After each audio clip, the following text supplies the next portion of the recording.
नमस्कार, स्वागत है आपका बोलता हिमाचल पर। आज है 2 मई 2023 और हिमाचल प्रदेश की आज की सबसे बड़ी खबरें हम आपके लिए लेकर आए हैं। हमेशा की तरह आप इस वीडियो को लाइक कर दीजिएगा। चैनल पर नहीं जुड़े चैनल को आप सब्सक्राइब जरूर करें। आप कहां से और कहां से ये वीडियो देख रहे हैं वो आप हमें कमेंट बॉक्स में कमेंट करके जरूर बताइएगा। पेश है आज की सबसे बड़ी खबरें। हिमाचल में तबादलों पर पूरी तरह से रोक, सिर्फ मुख्यमंत्री की मंजूरी पर ही होगा ट्रांसफर, निर्देश जारी।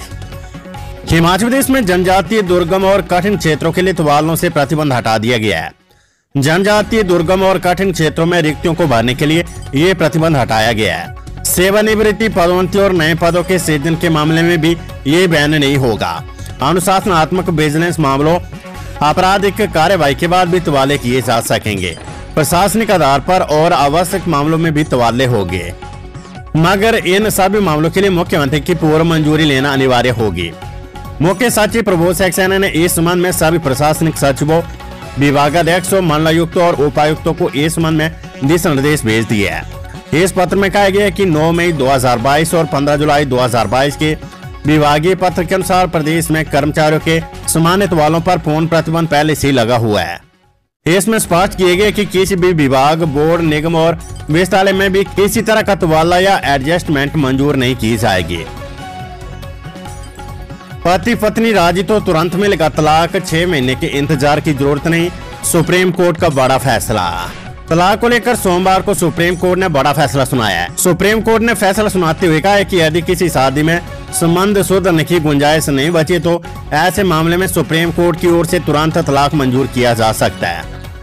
इसके लिए 6 महीने की प्रतीक्षा अवधि को भी खत्म किया जा सकता है। सुप्रीम कोर्ट की संविधान बेंच ने सोमवार को सुनवाई के दौरान कहा है कि संविधान के आर्टिकल 142 के तहत उसी अधिकार है कि कोई भी न्यायोचित फैसला दे सकता है। अब 2016 के बाद रिटायर हुए सभी कर्मियों को मिलेगी लीव इनकैशमेंट। हिमाचल सरकार ने कर्मचारियों को रिटायरमेंट पर मिलने वाली लीव इनकैशमेंट के लिए 12 मार्च 2013 से लागू वन टाइम सेटलमेंट फॉर्मूले को खत्म कर दिया है। सरकार को यह फैसला हाईकोर्ट के एक आदेश के बाद लेना पड़ा है। हिमाचल हाईकोर्ट ने 1 दिसंबर 2022 को अनीता गुप्ता बनाम हिमाचल प्रदेश सरकार के केस पर यह फैसला दिया था। इस फैसले के बाद अब 2016 के बाद सेवानिवृत्त हुए सभी कर्मचारियों के लिए लीव इनकैशमेंट का रास्ता खुल गया है। वित्त विभाग के सचिव अक्षय सूद की ओर से कार्यालय आदेश जारी किया गया है, जिसमें हाईकोर्ट के आदेशों को सभी विभागों के ध्यान में लाया गया है। इसका अर्थ ये कि आप पेंशनरों को लीव इनकैशमेंट के मामले में वन टाइम सेटलमेंट फॉर्मूले के तहत एक ही बार मिलने वाली एकमुश्त धनराशि की व्यवस्था बदल जाएगी। हिमाचल सरकार ने 1 जनवरी 2016 से नया वेतन आयोग लागू होने के बाद DCRG को भी संशोधित कर दिया है। बंदरों को बर्मिन घोषित करने पर स्थिति स्पष्ट करे हिमाचल सरकार, हाईकोर्ट ने लिया संज्ञान। हिमाचल प्रदेश हाईकोर्ट ने शिमला के टोटू के पास बंदरों के आतंक से युवती की मौत पर कड़ा संज्ञान लिया है। खंडपीठ ने राज्य सरकार को आदेश दिए कि वे बंदरों को बर्मिन घोषित करने पर स्थिति स्पष्ट करे। कार्यवाहक मुख्य न्यायाधीश त्रिलोक सिंह चौहान और न्यायाधीश बरिंदर सिंह की खंडपीठ ने मामले की सुनवाई 15 मई को निर्धारित की है। मामले को गंभीरता से लेते हुए अदालत ने केंद्र सरकार के पर्यावरण मंत्रालय को प्रतिवादी बनाया है। इसके अलावा प्रधान सचिव वन, उपायुक्त शिमला, आयुक्त नगर निगम और DFO वन जीव को प्रतिवादी बनाया गया है। सिलेंडर के नए दाम, व्यावसायिक गैस सिलेंडर के 171 रुपए कम हुए दाम। हिमाचल प्रदेश में व्यावसायिक LPG गैस सिलेंडर के दाम 171 रुपए कम हो गया है। मई में 2040 रुपए 50 पैसे में कारोबारियों को व्यावसायिक गैस सिलेंडर मिलेगा। घरेलू गैस सिलेंडरों के दामों में इस माह कोई असर नहीं पड़ा है। अप्रैल की तर्ज पर ही उपभोक्ताओं को घरेलू गैस सिलेंडर 1205 रुपए में मिलेगा। B.Ed प्रवेश परीक्षा के लिए 30 मई तक भरे जाएंगे ऑनलाइन फॉर्म। हिमाचल प्रदेश विश्वविद्यालय HPU शिमला और सरदार पटेल विश्वविद्यालय HPU मंडी के अधीन B.Ed कॉलेजों में प्रवेश के लिए भी कॉमन एंट्रेंस टेस्ट आयोजित किया जाएगा। इसे लेकर अधिसूचना जारी होने के बाद हिमाचल प्रदेश विश्वविद्यालय HPU ने B.Ed में दाखिले की प्रक्रिया का संशोधित शेड्यूल जारी किया है। इसके तहत उम्मीदवार अब 30 मई को रात 12 बजे से पहले B.Ed प्रवेश परीक्षा में बैठने के लिए ऑनलाइन आवेदन कर सकते हैं। B.Ed के कॉमन एंट्रेंस टेस्ट के लिए ऑनलाइन आवेदन की प्रक्रिया शुरू हो गई है। ऑनलाइन आवेदन की प्रक्रिया पूरी होने के बाद उम्मीदवारों को परीक्षा फॉर्म में गलतियां ठीक करने का समय दिया जाएगा। 31 मई को सुबह 9 बजे से 1 जून को रात 11:59 तक गलतियों को ठीक किया जा सकेगा। बीएड की संयुक्त प्रवेश परीक्षा 15 जून को होगी। इसके अलावा बीएड की प्रवेश परीक्षा का परिणाम घोषित करने की टेंटेटिव तिथि 27 जून रखी गई है। इसके बाद 6 जुलाई को मेरिट सूची जारी की जाएगी। सीमावर्ती क्षेत्रों में तबादला नीति पर सख्ती से पालन करने के निर्देश जारी। राज्य सरकार ने सीमावर्ती क्षेत्रों में तबादला नीति पर सख्ती से पालन करने के निर्देश दिए हैं। तबादलों को लेकर ये गाइडलाइन राज्य सरकार की तरफ से सामान्य तबादलों पर प्रतिबंध लगाने के बाद जारी की गई है। इसके अनुसार विशेष परिस्थितियों और प्रशासनिक कारणों को छोड़कर एक स्थान पर 3 वर्ष के बाद ही तबादला होगा। सरकार की तरफ से जारी निर्देशों में कहा गया है कि सीमावर्ती क्षेत्रों में तबादलों को लेकर जारी गाइडलाइन पर अमल नहीं हो रहा है। ऐसे में सरकार ने वर्ष 2013 में जारी गाइडलाइन पर अनुसरण करने को कहा है। उल्लेखनीय कि नगर निगम शिमला की चुनाव प्रक्रिया के बीच राज्य सरकार ने सामान्य तबादलों पर प्रतिबंध लगाया है। इसके तहत अब मुख्यमंत्री विशेष परिस्थितियों और प्रशासनिक कारणों को ध्यान में रखकर ही तबादले कर सकते हैं। इसमें संबंधित मंत्री की अनुमति लेना अनिवार्य रहेगा। Corona virus update. हिमाचल में 133 नए कोरोना पॉजिटिव मरीज, 950 सक्रिय मामले। हिमाचल प्रदेश में सोमवार को 133 लोगों के कोरोना टेस्ट की रिपोर्ट पॉजिटिव आई है। प्रदेश में कोरोना सक्रिय मरीजों का आंकड़ा 950 रह गया है। सोमवार को 2892 लोगों के कोरोना सैंपल लिए गए।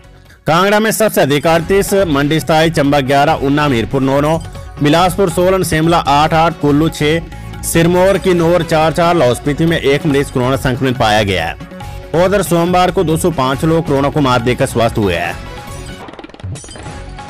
बॉर्डर से ओपीएस में केंद्र का अड़ंगा, एनपीएस का पैसा ना लौटाकर पुरानी पेंशन रोकने का प्रयास। शिक्षा मंत्री रोहित ठाकुर ने कहा है कि केंद्र सरकार बॉर्डर से और ओपीएस में अड़ंगा फंसाने का काम कर रही है। केंद्रीय मंत्री अनुराग ठाकुर इसका खुलासा खुद कर चुके हैं। उन्होंने कहा कि अनुराग ठाकुर ने एनपीएस के 9,000 करोड़ रुपए वापस न करने की बात कही है। इससे ओल्ड पेंशन को लागू करने से रोकने के लिए प्रयास किए जा रहे हैं।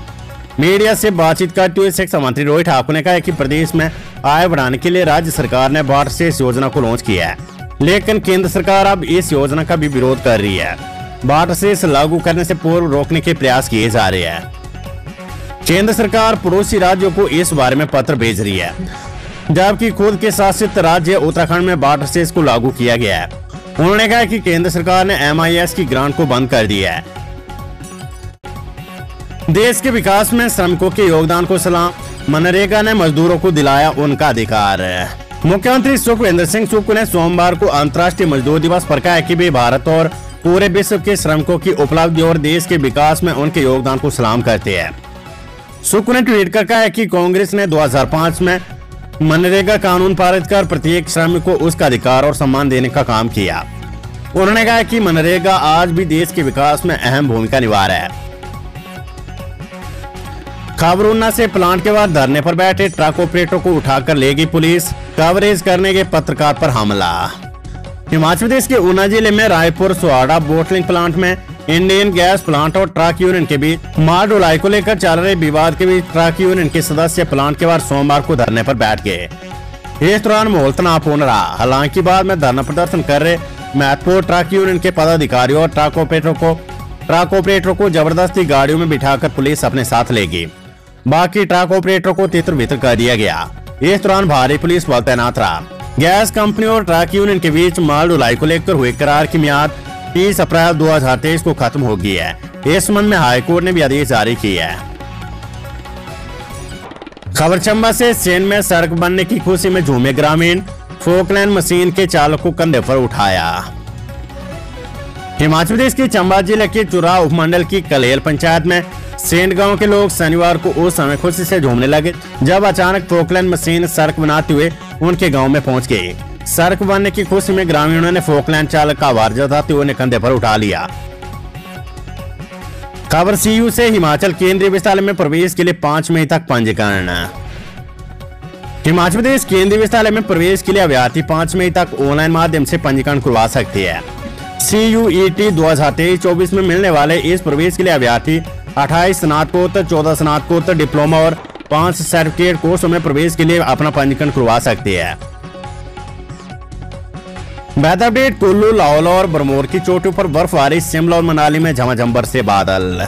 हिमाचल प्रदेश में ऑरेंज अलर्ट के बीच सोमवार को कुल्लू, किन्नौर, लाहौल और भरमौर की ऊंची चोटी में बर्फबारी हुई है। शिमला, कांगड़ा और मनाली में झमझम बारिश हुई है। प्रदेश में मंगलवार को भी बारिश और ओलावृष्टि का ऑरेंज अलर्ट जारी हुआ है। 7 मई तक मौसम खराब बने रहने का पूर्वानुमान है। ओलावृष्टि से फसलों को भारी नुकसान हुआ है। कई जगह आंधी से फल और फूल झड़ गए हैं। सेब और आड़ू की सेटिंग भी बिगड़ रही है।